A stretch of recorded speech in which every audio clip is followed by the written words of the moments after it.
Shalom saudaraku terkasih dalam Yesus Kristus. Beberapa waktu yang lalu ada beberapa anggota gereja kita, termasuk teman-teman saya tanya, apakah ibadah kita sekarang ini yang dilakukan secara online itu berkenan pada Tuhan dan benar gitu. Karena dia mengatakan kita ibadah, kita bersekutu harus berkumpul bersama. Ya, saya tidak bagaimana menjawab hal ini, karena saya mau kita merenungkan dua ayat.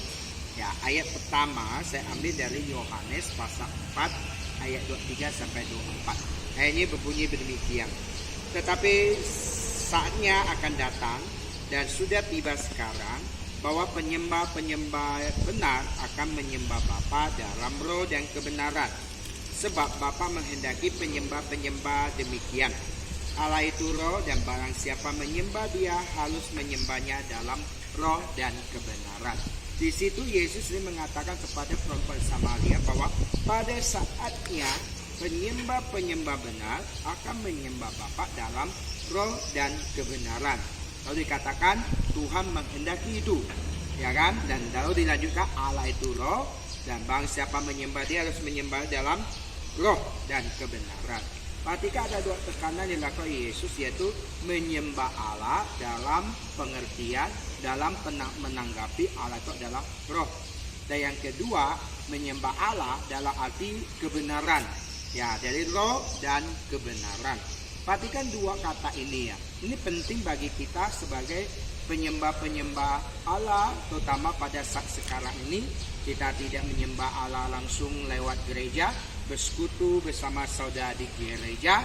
Kita justru karena wabah COVID-19 membuat kita harus isolasi di rumah, membuat kita harus diam di rumah, kita tidak diizinkan untuk bertemu. Nah, apakah dengan menonton YouTube, melihat khotbah online, melakukan ibadah online itu berkenan? Saya tidak berbicara berkenan atau tidak berkenan. Saya berbicara pertama, menyembah Allah dalam roh. Apa artinya menyembah Allah dalam roh? Dan roh itu artinya dia tidak bisa dibentuk, ya kan? Roh itu tidak bisa dibatasi waktu atau ruang. Ingat, pertama roh itu tidak ada bentuk yang nyata yang harus kita nyatakan dan bentuk menurut pikiran kita manusia. Yang kedua, dia tidak bisa dibatasi. Tidak harus ibadah itu harus ditentukan tempat baru bisa sah gitu. Tidak. Allah itu adalah roh, dia tidak dibatasi ruang, dia tidak dibatasi waktu, dia tidak dibatasi tempat. Jadi tidak ada yang bisa menghalangi Allah. Jadi artinya apa? Ibadah yang berkenan adalah pada Allah, ada hati kita. Hati kita yang tertuju kepada Tuhan kita. Semakin hati kita mencintai Tuhan kita, semakin hati kita membutuhkan Tuhan, semakin hati kita menganggap Tuhan itu ada, Tuhan penting, Tuhan hidup, Tuhan ada bagi saya. Di situ Anda menyembah Allah. Yang kedua adalah kebenaran. Saya lebih menganggap kebenaran itu satu sisi adalah Allah yang benar, dan satu sisi lebih bicara tindakan kita yang benar. Allah yang benar yaitu Yesus Kristus yang telah datang ke dunia ini, yang telah mati, bangkit, naik ke surga. Dia Allah yang benar. Kita menyembah Allah yang benar. Dan yang kedua adalah tindakan-tindakan kebenaran. Apa tindakan-tindakan kebenaran? Tuhan mengatakan selain kamu hatimu ada Tuhan, namun hidupmu juga harus mencerminkan ada Tuhan. Nah, Bapak Ibu, sekarang kita ibadah online. Berarti kita harus punya tindakan-tindakan kebenaran. Apa tindakan-tindakan kebenaran? Rasul Paulus mengatakan kita hidup ada dalam iman, kasih, dan pengharapan. Tiga tindakan ini ada tindakan kebenaran yang memang Allah kehendaki ada di hidup kita. Pertama, iman. Kita harus beriman kepada Tuhan. Situasi sekarang membuat kita mungkin takut, khawatir, dan sedih. Tapi kita tetap beriman, kita punya Tuhan, Tuhan mampu, Tuhan sanggup, Tuhan bisa menolong kita. Kita harus kasih. Kita harus melihat secara keadaan-keadaan kita. Jangan harus melihat keadaan-keadaan orang lain. Kalau kita nyatakan kasih, kita bisa mampu membeli, kita beli. Kita mampu bisa menguatkan, kita kuatkan. Kita mampu menolong, kita tolong. Di satu sisi, kita juga harus menaruh pengharapan bahwa keadaannya harus cepat berlalu. Jadi tidak akan selamanya. Kita akan selalu ada perlindungan Tuhan. Itu yang pertama, perhatikan ayat pertama yang Allah itu roh, barang siapa menyembah dia dalam roh dan kebenaran. Nah yang kedua adalah di dalam Ibrani pasal 10 ayat 5. Bunyi firman Tuhan ini demikian. Jangan kita menjauh diri dari pertemuan-pertemuan ibadah kita seperti dibiasakan oleh beberapa orang. Tetapi marilah kita saling menasihati dan semakin giat melakukannya menjelang hari Tuhan yang mendekat. Ayat ini banyak orang pakai untuk menyangkal tentang ibadah online ini. Kenapa? Menjauhi pertemuan-pertemuan ibadah. Seperti yang biasa kita lakukan kan, kita datang ke gereja, kita bertemu saudara seiman kita bersama-sama berkumpul menyembah Tuhan. Tapi Rasul Paulus menekankan satu hal juga, seperti dibiasakan. Nah, perhatikan ini, seperti dibiasakan.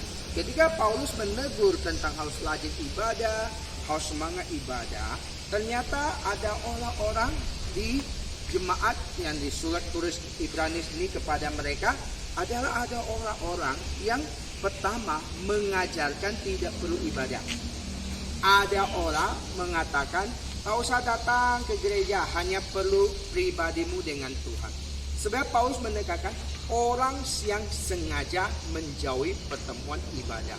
Jadi Paulus tidak bilang ibadah yang keadaan bagaimana membuat kita tidak bisa ibadah, tapi dia lebih berbicara tentang sengaja. Artinya orang yang sengaja melakukan tindakan untuk tidak mau ibadah.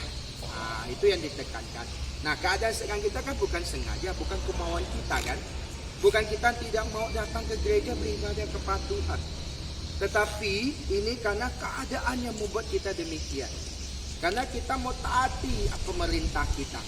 Pemerintah kita juga adalah alatnya Tuhan untuk menolong, untuk memimpin kita di dalam suatu negara. Nah, sebagai warga negara yang baik, sebagai jemaah yang taat pada Tuhan, maka kita juga taat pemerintah yang Tuhan percayakan untuk mengatur, memimpin kita. Nah, ketika terjadi keadaan sekarang ini, bukan kemauan kita, bukan kita sengaja tidak beribadah, tapi keadaan membuat kita, dan saya yakin Tuhan punya rencana. Maka saya selalu katakan apa ya? Harus belajar. Keadaan ini harus membuat kita terus belajar, terus mencari Tuhan. Apa sih kehendak Tuhan lewat bencana-rencana keadaan sekarang. Jadi saudaraku, saya tidak bilang berkenan dan berkenan Tuhan. Saya lebih berbicara bagaimana kamu hidup mencari Tuhan. Kamu hidup beriman, kasih, dan pengharapan. Hatimu yang rindu datang menyembah Tuhan. Sebenarnya kalau berbicara menyembah, saudara bisa menyembah dimanapun juga. Tidak harus terpaku satu tempat atau apa. Dan caranya yang penting hatimu kepada Tuhan yang benar, yaitu Yesus Kristus. Salam sejahtera buat kita semua. Semoga saudara itu diberkati oleh Tuhan.